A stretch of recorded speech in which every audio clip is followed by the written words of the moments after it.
streaming welcome.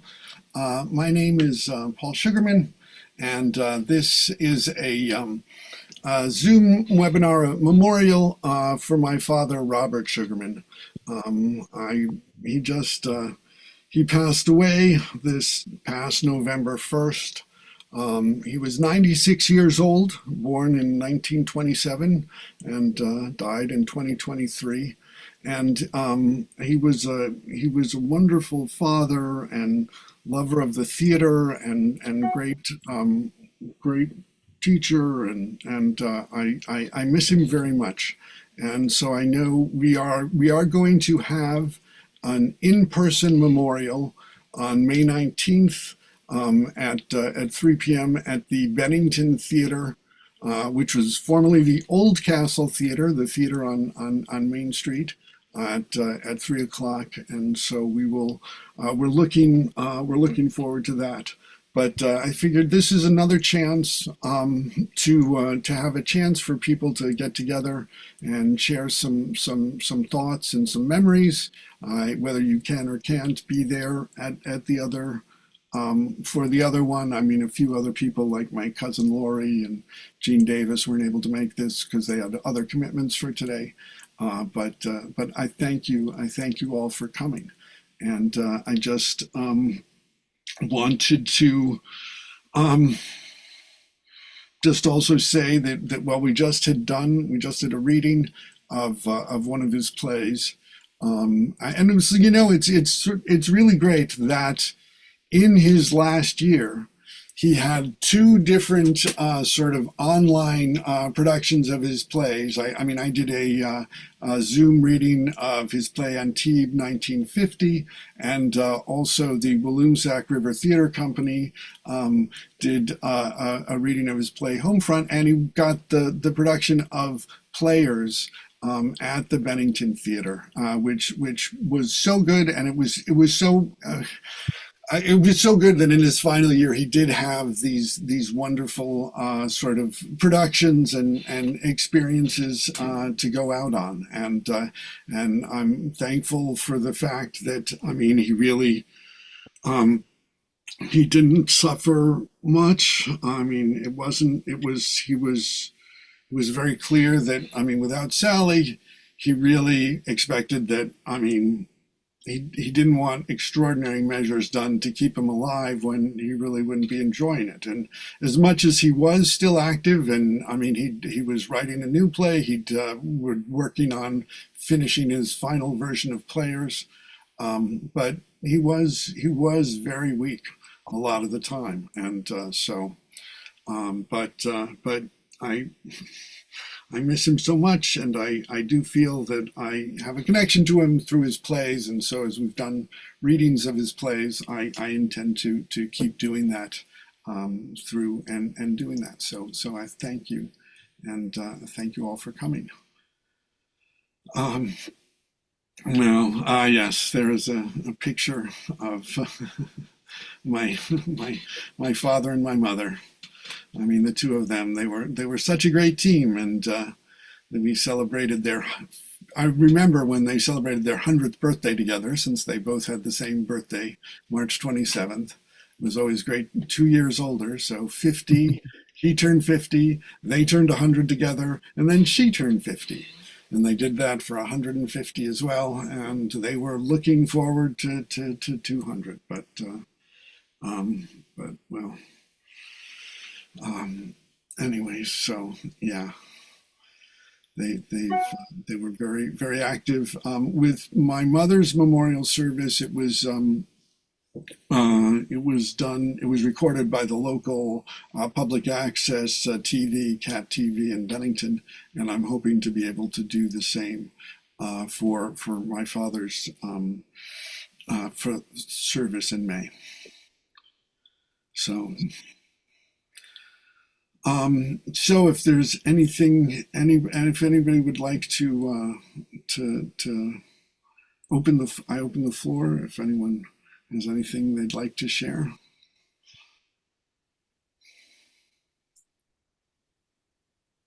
Yes, Peter.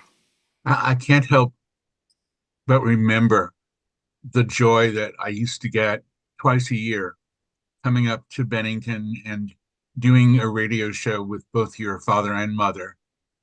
Bob and I would basically quibble and argue over what was great and what wasn't so great in regional theater the previous year. And every once in a while, Sally would chime in, and it was always a well delivered comment, which would get both of us laughing. And that laughter, that enjoyment of Sally, was something that I was thrilled to be able to share with Bob. And I missed doing that. We hadn't done it the last couple of years for a lot of reasons.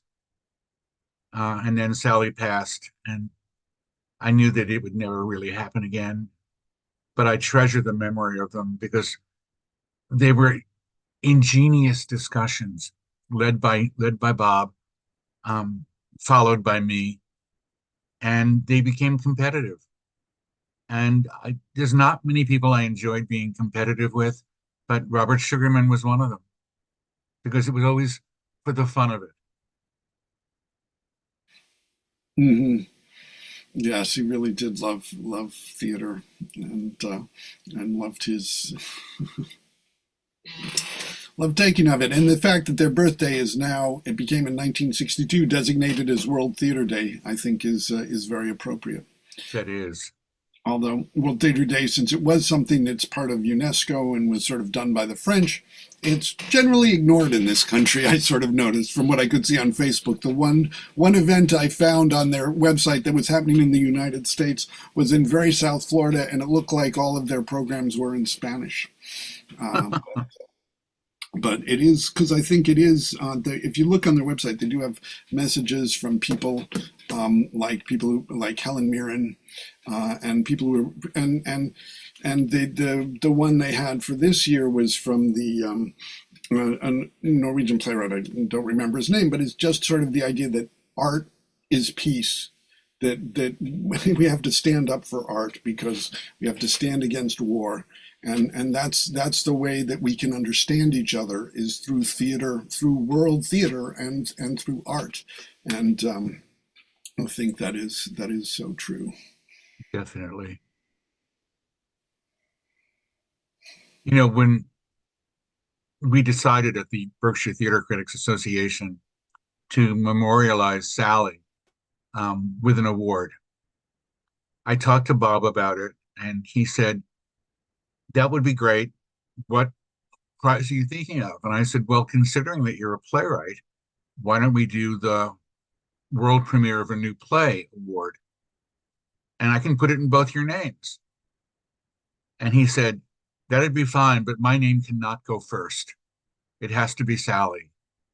So that's what it officially is, the Sally and Robert Sugarman Award for the world premiere of a new play. Um, but Bob, as the playwright, I thought should be first. But he said no, it had to be Sally. So that's the way it is, and that's the way it will be.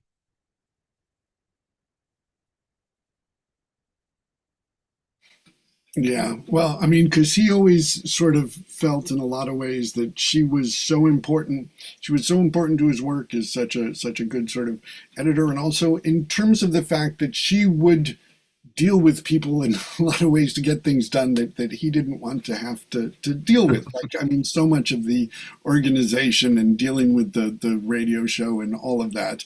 I mean, that was really her, and he I mean, for certain talks, he'd do more of the preparation, but my impression was that that was her. I mean, she was on the State Board of Education.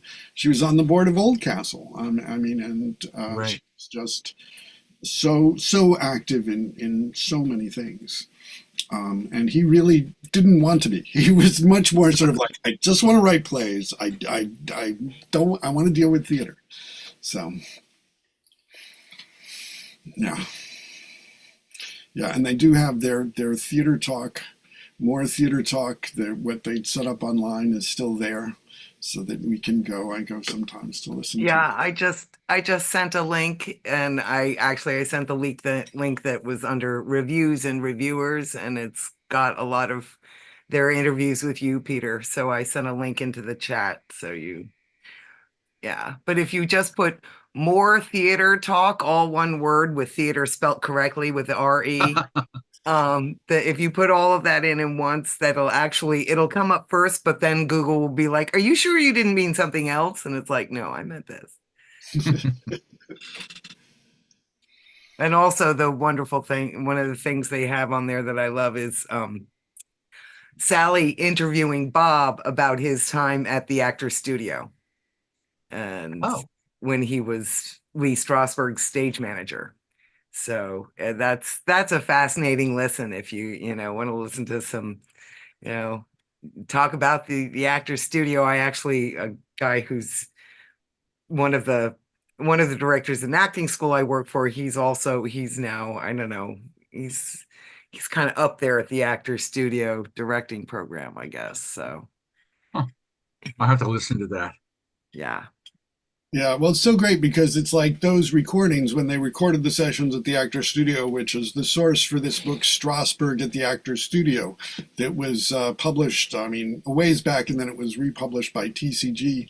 But my father had the original copy, and because he'd done most of the recordings, he was able to write. It's like actor H, actor K. This is Geraldine Page. This is Eli Wallach. So I've got a one that says who they who they actually were, because he did that and he knew all of these people.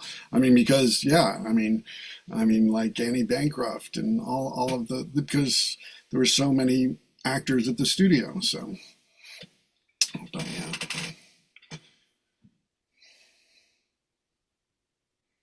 A friend of mine from high school studied at the Actors Studio for a short time, and he was doing a scene. He invited me to come and see it, and he performed his scene, and then comments were asked for by the man teaching the class. And I said that I thought it was decently done, but I didn't think he should have been holding the telephone he was on in his downstage hand, hiding his mouth. And I was told that was technical theater, and they didn't deal with technical theater at the studio.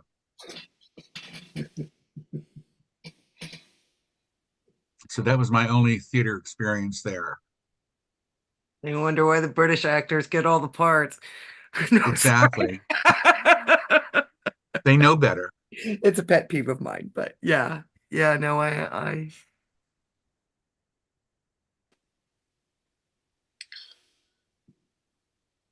Well, I have to. My father would always stand up for the studio, so I really do feel I have to stand up for it. I mean, Lee Strasberg he really feels that he's been very much sort of made into this kind of bad guy. In many ways, it happens because he died first, So, I mean, we've gotten sort of very, and there's a lot of things. Oh my God! In Frank Langella's book about Lee Strasberg, it's like he's the most hated man to him, because Frank Langella with the sort of wonderful grand sort of style of theater, and that Lee Strasberg he just found. I mean, it's interesting, but but it was a very important thing in terms of to bring us to honesty in acting, and I think there's a lot of good at the studio. I mean, with any sort of teaching, it can there are people who abuse it, and it's too often actors who say, like, I mean, especially it's totally unacceptable and wrong to sort of say it's method acting, where an actor might hurt or put another actor on stage feel like they're in danger, and it's like, well, I felt it, and it's like, no. No, and that's just indulgence. That's not acting. That's not method acting either. So it's about, I mean, doing the work to be able to honestly do to create this life on stage. So Yeah, let me just kind of jump in there, because I think that was, again, my first experience with your dad when he worked on Kaufman's Barbershop. And that sort of, how can I say, being very, very, he insisted on authenticity all the time, at every rehearsal he attended, and he listened to what the performers did and how they did it. He was so focused on that, and not having anything pushed or forced, but everything to kind of come out very, very naturally and very, very organically. um, not to perform in a funny way, just to sort of be in this barbershop and let the things that happened in the barbershop happen, So, and I just remember when we moved from rehearsal hall at Shakespeare and Company over to the barbershop, in Pittsfield. And that first time both of us were standing there after they had completely transformed it back to 1929, the big smile on his face, just walking around, just grinning from ear to ear, and just delighted, that this was the world that this would happen in. And then, he just enjoyed it, each and every time from there on in. And I think everybody did, it was something magical about turning that barbershop and the smell of the barbershop and all of that, just put us all in the right place. And I, just very unforgettable kind of moment, that smile, because your dad didn't smile a lot, but he smiled that day, while we were in there and stuff. So that's something I will always remember. Yeah. Well, yeah. Well, I know that production. I mean, that meant so much to him. I mean, that it was so great. He was so happy with that. So proud. Oh, thanks. Yeah, there we go. Yeah. Yeah, and it's great. It's like, and yeah, bringing theater to the people. Of course, because you do it in an actual barber shop, you can't seat very many people. Yeah, only 70. So we had 75 seats, I think. 76 if somebody sat in the barber chair in the window, which the guy who owned the shop didn't want anybody to do, But yeah, but yeah, it was a lot of fun, and that's kind of where it all began with me and your dad and your mom, and that. I would see them at every production at Shakespeare and Company and other places, and just the warmth, especially from your mom, that whenever you'd meet her eyes, and she had that look that said, "Come sit with us, be here, join our table," and that's again such a wonderful memory, both your mom and your dad, and there it is. There's that smile. The rare smile. You got it. Who got that? That's a great picture. Yeah. Wow. Send that to me. I want a copy of that. And I got to tell you, Reggie, I mean, Paul's been emptying out their house. That poster framed is like I can reach out and I could pull that picture, but it's really big. So because it came off the wall from their house, and now it's in it, and the cats keep knocking it over, and they have no respect. So, yes, we'll send that on. I'll send those to Paul and please. Yeah. That's a great picture. Yeah. Yeah. So that's these are kind of the things I would just remember just about him, just that feeling he would always have about all of his work. And we read the plays at Shakespeare and Company after doing Kaufman's Barbershop, and especially Almost Family, that one that I wanted so badly to do, and I was just, come on, let's do this show, and I couldn't get anybody to do it. But it was one of I think Bob Lobauer's last actual performances on stage, that reading. And he was not feeling well at all, but he wanted to do it. He loved the play. He loved Bob. And we have always had a great time working together. So, that was a real memorable afternoon, the reading of that, because, we saw so much of the play come alive, in the hands of Bob Lobauer and the other actors that surrounded him. And it's still, like it's again, I'm still pitching your dad's work, Paul. I'm still, Yeah. Okay, well, I'm working on trying to get stuff, and hopefully I will be able to get put up some sort of a website, because I actually sort of told him I was going to do this, and I haven't gotten to do it yet, where his things are available and we can do them. And if people get the Honing the Craft book, if they ever want to see the whole play, I can just email them a PDF, and so. Yeah. because yeah, I do want to do them, and I mean, it was just even today doing People at Dinner, which was a different version of it, and just how much I enjoyed it, and also just how different it was from the other version he'd done of it. So it was great. But yeah, so I'm going to keep on doing those. So Yeah, yeah, definitely, definitely.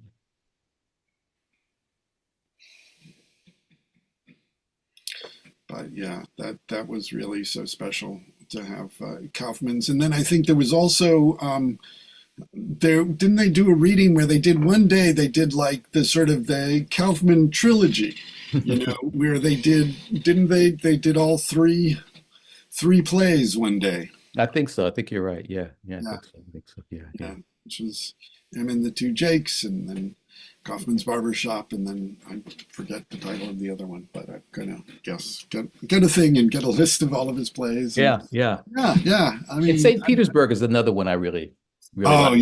yeah. I really like, and I could always see that one. If we could get a production of just having just this gigantic canvas in the back of the set and watching this guy throw paint on it, through the show, and it's just, this wild art, kind of, yeah. So, yeah.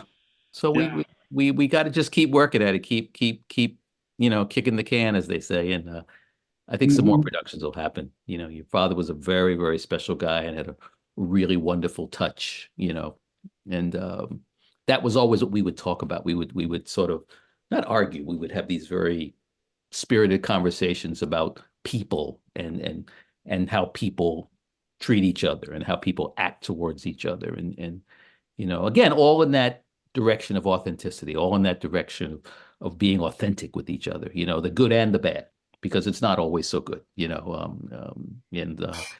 and that's those are the harder stories to tell, the stuff that's not easy to tell, but the stuff that I think need to be talked about, need to be said. And which I think was one of the interesting parts of Kaufman's Barbershop, the whole character that John Croy played, the guys, just sort of taking advantage of everybody else in that barbershop, and that side, of humanity that sometimes we don't really want to talk about, because within that world of the immigrant experience, everybody's supposed to be working together, so in harmony, because we're all immigrants and we're all trying to raise ourselves up.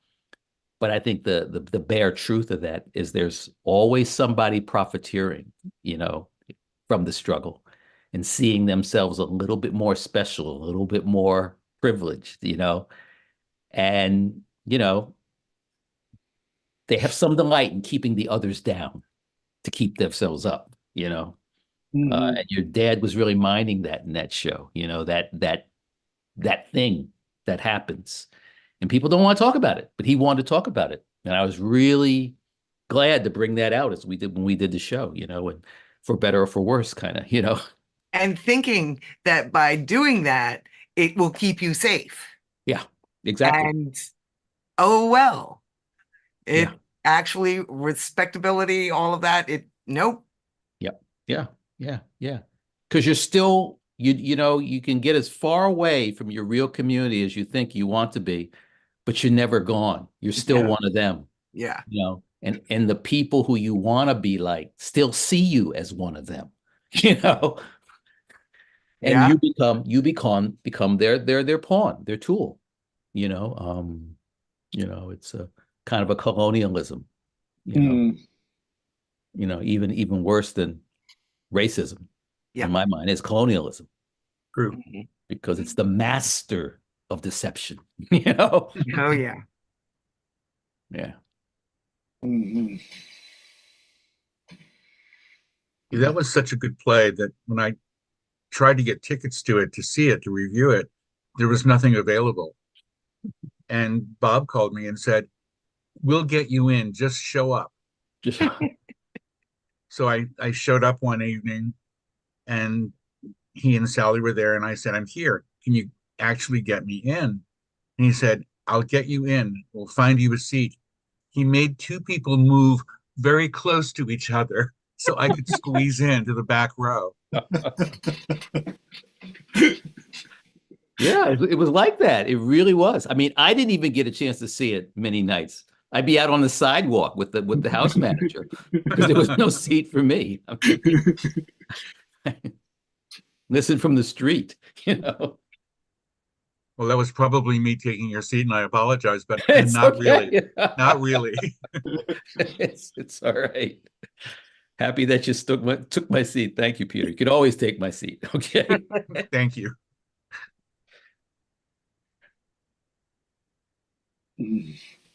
Yeah, Bob was so expectant after that production. He really thought Shakespeare and Company was going to do a lot more of his work publicly, and it just didn't happen, which was a disappointment to all of us, not just Bob.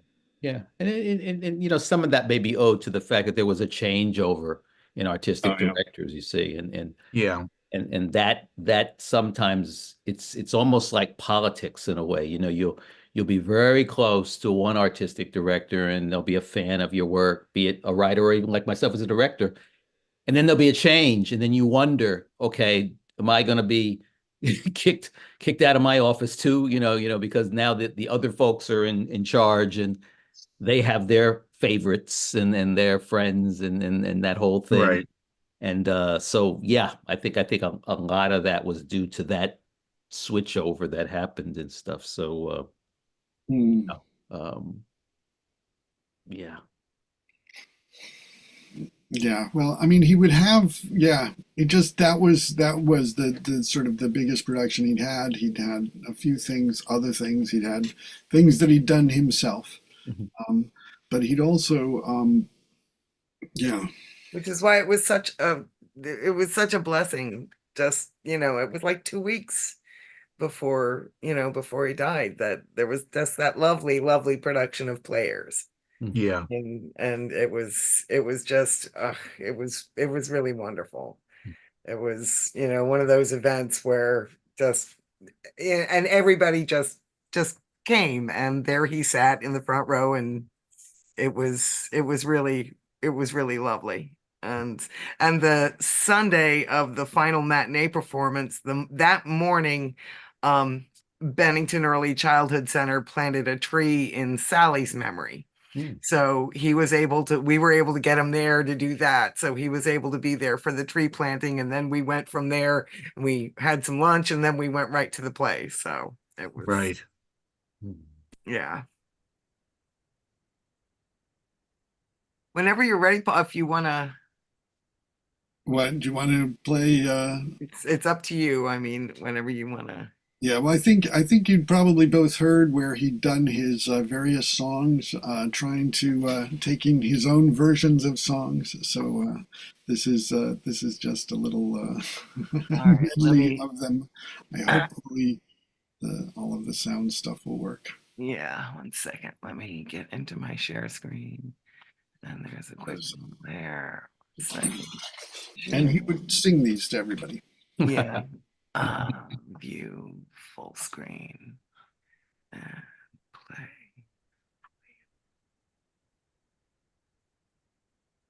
I'm Bob Sugarman, and I write plays. While waiting for production, and that can take quite a while, I write little songs. Here are 5. They're quite short. When I was a young man sending out plays, I played me a waiting game. When producers said, interesting, send me your next, I'd send them my next, and then I'd be vexed. They wouldn't remember my name, no. They wouldn't remember my name.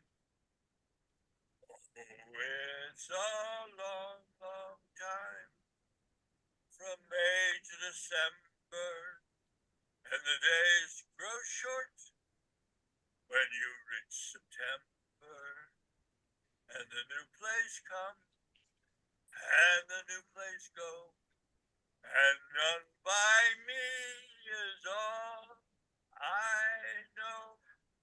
The days dwindle down to a precious few. I'm older still, what to do? And I haven't time for the waiting game. No more time for the waiting game.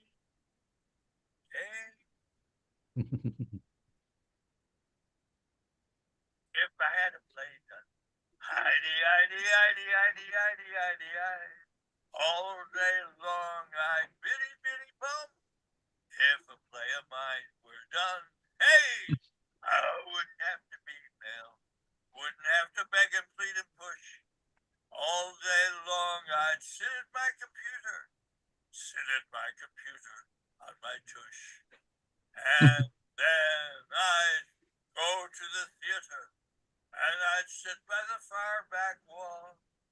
Sit with Dennis, sit with Kevin, sit with Tony, sit with them all. And on the stage my Kaufman would stand by his barber chair. No place I'd rather be than there. Peter Berg would love it through. Even Jeffrey Borak would enjoy it. Yes, Jeffrey Borak would enjoy it too. Dear producer, I know many scripts are sent you, so would it hurt to do one by this old Jew? If I had to play I. All day long I'd biddy biddy bum. If Kaufman's barber shop were down. I was out walking one morning in Paris. I chanced on a fellow come over from Lee. I see by your outfit that you are an actor. He smiled and said, an actor I be. I read there on Facebook that you just turned 80.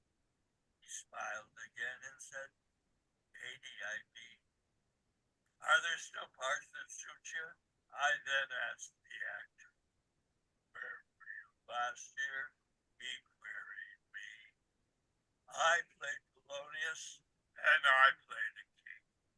Was featured in Heroes and Sugarman's thing. Sugarman's older than me, and yet he's still right. He wrote me a part and said it, and I'll sing. So thanks for your thoughts. I'll be on my way. I've got an audition and a reading today. Where there's a theater, my play. I'll find that theater, find it one of these days. If Christopher Durang's place can shine on stages somewhere, why, oh why can't my somber enchanted evening on a stage somewhere, on a stage somewhere, I'll see a play that's mine, and won't it be fine? A play that is mine, up there where those bright lights, they twinkle and shine. Who can believe it? Who can think it's true? My best friend said never. My agent, she said, you? How they will applaud me, and then call me up to that glittering stage. I'll stand and I'll bow.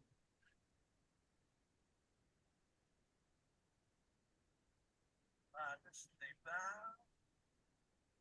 Oh, I can see it, can see it all now.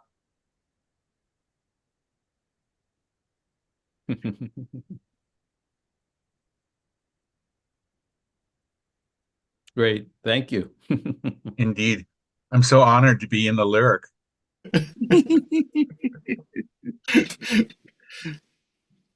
Yes. Oh well.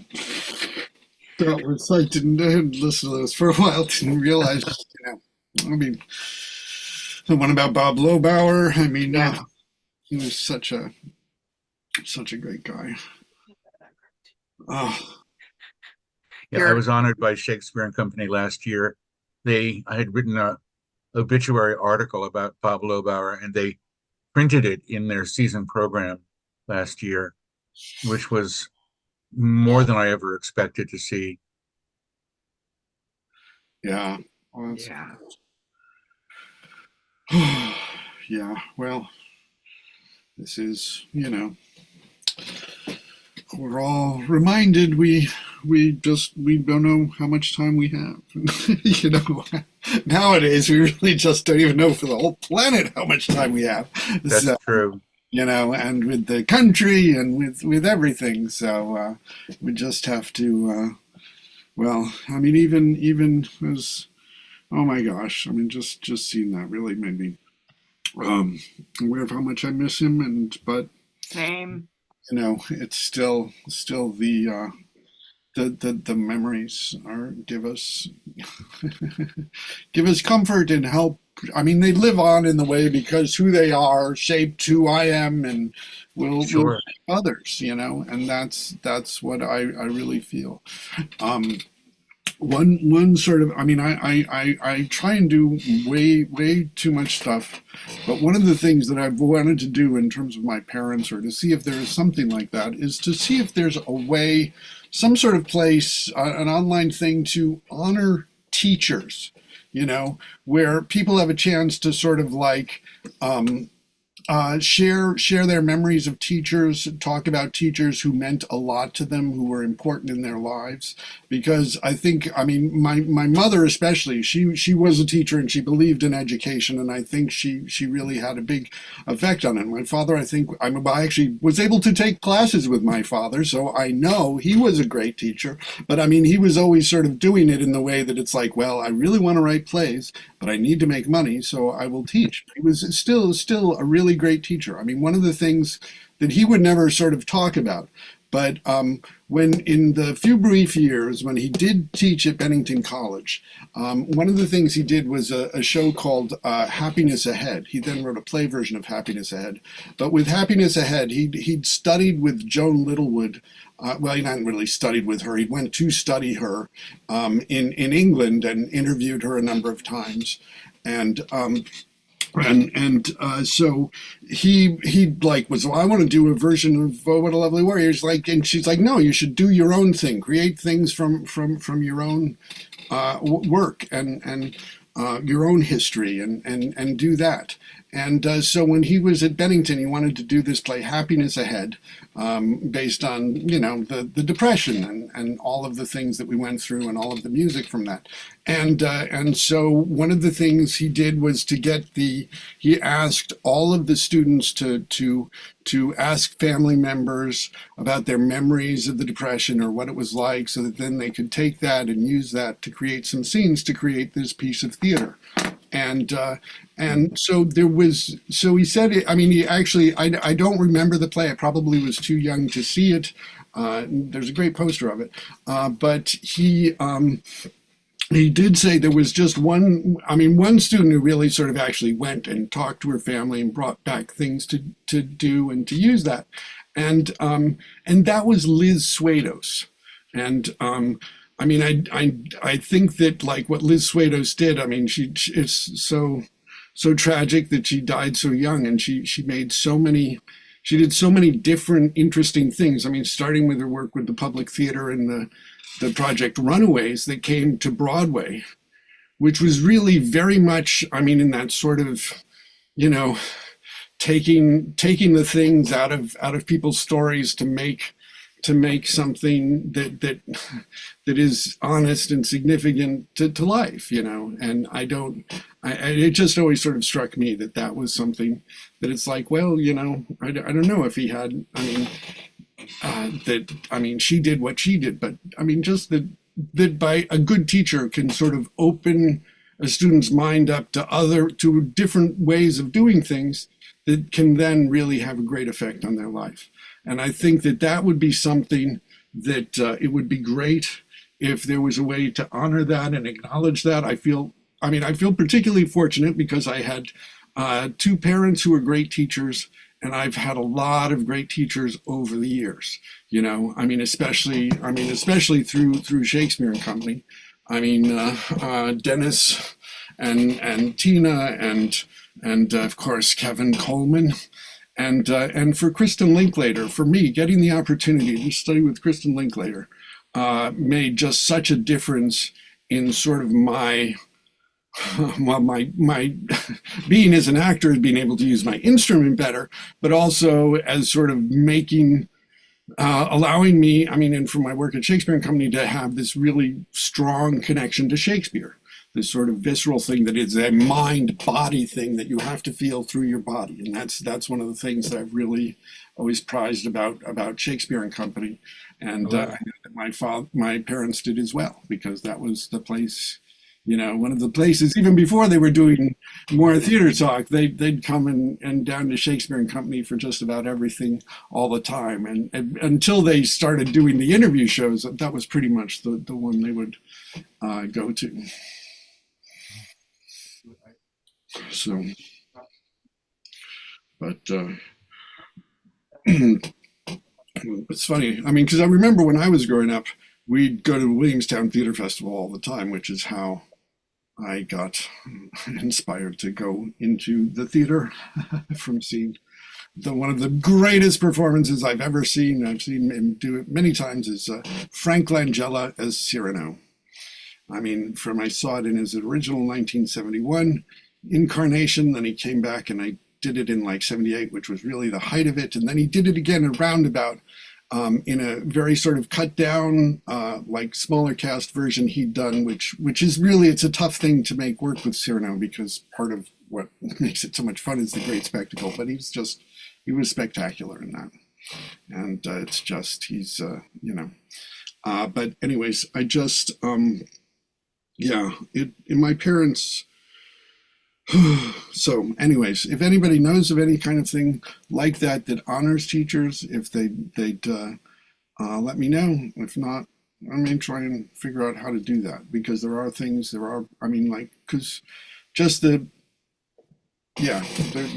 a lot of people who really had a big impact, a lot of teachers. It would be a great thing to do, Paul. You should follow up on it. Oh, thank you. It's such a great idea. I can't believe somebody else hasn't done it yet. So if somebody has and it's not, I would be happy to help them. Or if not, well, then we'll see what happens. If you're like coming towards a wrap up, Marnie would love to share a poem that they wrote. It's not something that I wrote. It's one of my favorite pieces by Paul Celan, and it's something that I read to myself when Sally passed, and it's something that I keep in mind. And it is this quote from Paul Celan, who was a Jewish poet who survived the Holocaust, but many members of his family did not.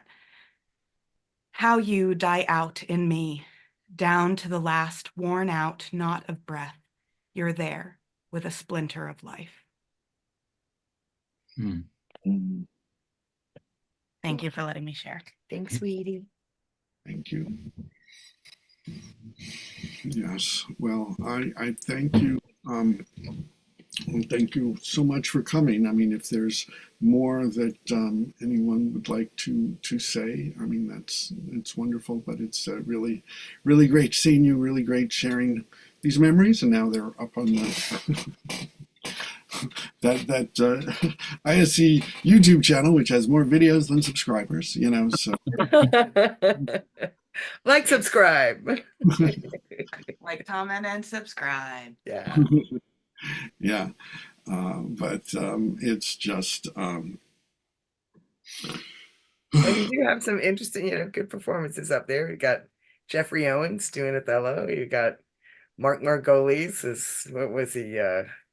Ghost of Hamlet's father. And we also have the whole reading that we did of the Honing the Hard Craft. All of those, we have that there as well, which is so fun. Yeah. Honing the craft in the hard times. Yes. Our reading through of that. Yeah. Which Ryan was in. Yeah. Mhm. He played my husband, and I played Emma Goldman, which was iconic for me. Yeah. Yes. So yes. Yeah. Thank you so much for joining us. Great. Thank you. Thanks. Kate, is there anything you want to say before I end the live stream and the recording? Um, I don't have a lot to say, but that I don't know. Every time I hear this talk about like right before Bob died and how he had that great like 2 weeks where his show was put on and then like the tree was planted, and I just can't help but think of like if he had the understanding of that, where it's like, oh, this is such a great way to end, such a great way to stop, that he would probably kind of be like, well, I would have rather had another play done too. Like there was this level of, I don't want to say like because he was optimistic and he was positive, but he was also no bullshit, and he was also just so fundamentally against like these sort of soft platitudes of, at least this happened. Well, maybe this. It's like, no. He went every day with this. What would make me happy is for my plays to be performed. What would make me happy is to write my plays. And yes, he enjoyed when they were done, but it was never satiated, like he always would have wanted another play done. And I think that's a good way to end. I don't think you should end a life and you're done. Like if he hadn't have passed, would have just been saying the same thing these past months. He would be harassing the same people trying to get a play done. And I don't know. I just like that it's not, well, he got everything checked off, and I don't think he would ever think that, that's something that you should do in life. But yeah. Amen. Mhm. Yes. Amen. So true. I think that is, yeah. Thank you. Yeah. Thank you very much. I think that is a good note to